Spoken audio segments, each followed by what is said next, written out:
चिड़िया उड़ गई। काहे को ब्याही विदेश मोहे बाबुल, मैं तो तेरे पिंजरे की चिड़िया। सभी मेहमान जा चुके हैं। मैं घर के वंदनवारों को देखता हूँ, वो भी शायद मेहमानों के चिल्लापों उधम से राहत पाकर खामोशी से आराम फरमा रहे हैं। घर का एक एक कोना मेरे मन की तरह सूना सूना हो गया है। कानों में अभी तक विदाई का रोना गूंज रहा है।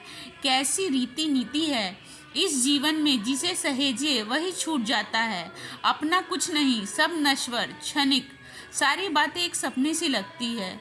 मैं अंदर कमरे में जाता हूँ तो लगता है जैसे कोने में रखे स्टूल पर जूते के खाली डिब्बे घास फूस जमा कर वो चिड़िया का एक नन्हा सा बच्चे को रखे बैठी है। मुझे याद है वो वक्त जब वो पुकारती, पापा देखो पापा देखो पापा, कि उसकी दोनों हथेलियों पर नन्हा बिना पंख का नंगा चिड़िया का बच्चा, जो ठीक से अपने पैरों पर बैठ भी नहीं पा रहा था, अपनी दोनों भुजाओं को टिका कर बैठा था। अरे ये कहाँ से ले आई? उसकी आंखों में चमक लाकर अपनी धवल दंत पंख खोलकर पड़ोसन के घर की ओर इशारा किया।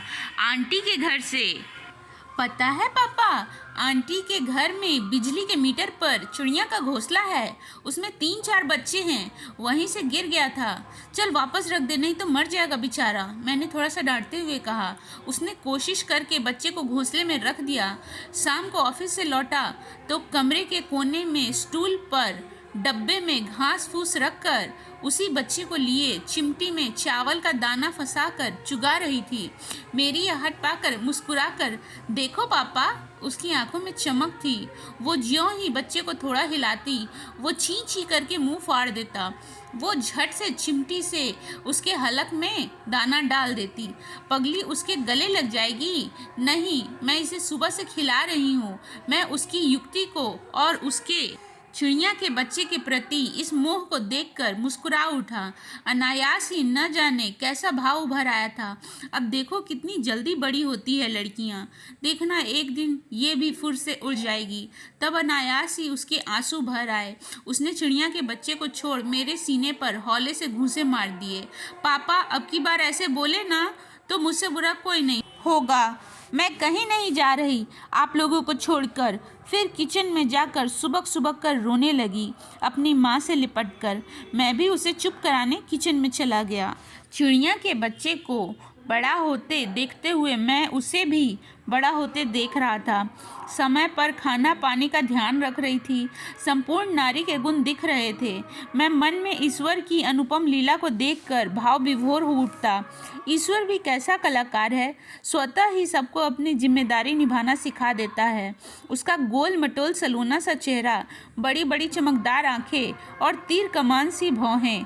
वो कई बार कहती, भौहों को छूकर, पापा देखो मैं आप पर ही गई हूँ। मैं उसके भोलेपन पर गदगद हो जाता।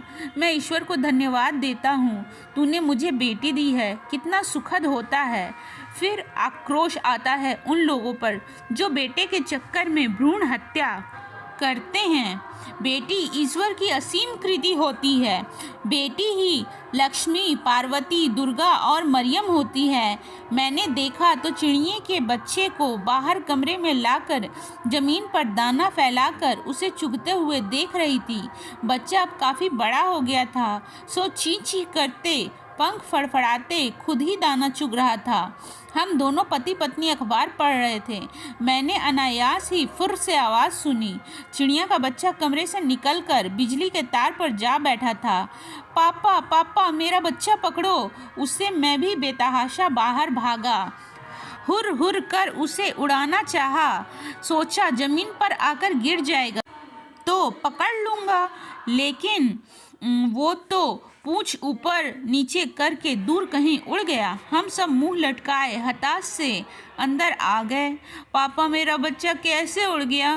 मैंने उसे पाला था, कैसे उड़ गया? बेटी चिड़िया ऐसे ही उड़ जाती है।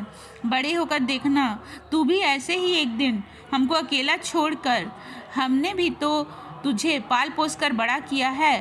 वो आंसुओं का सैलाब लिए पापा के सीने से लिपट गई, जैसे अभी 2 दिन पहले अपनी विदाई पर रोई थी। वैसे ही पीछे न जाने कब पत्नी आकर खड़ी हो गई और मुझसे बोली, आंखों में आंसू भरकर।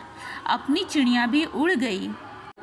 तो फ्रेंड्स, इसी के साथ हमारी ये स्टोरी यहीं ख़त्म होती है। वीडियो को लाइक करें, चैनल को सब्सक्राइब करें। मिलती हूँ नेक्स्ट वीडियो में, तब तक के लिए बाय।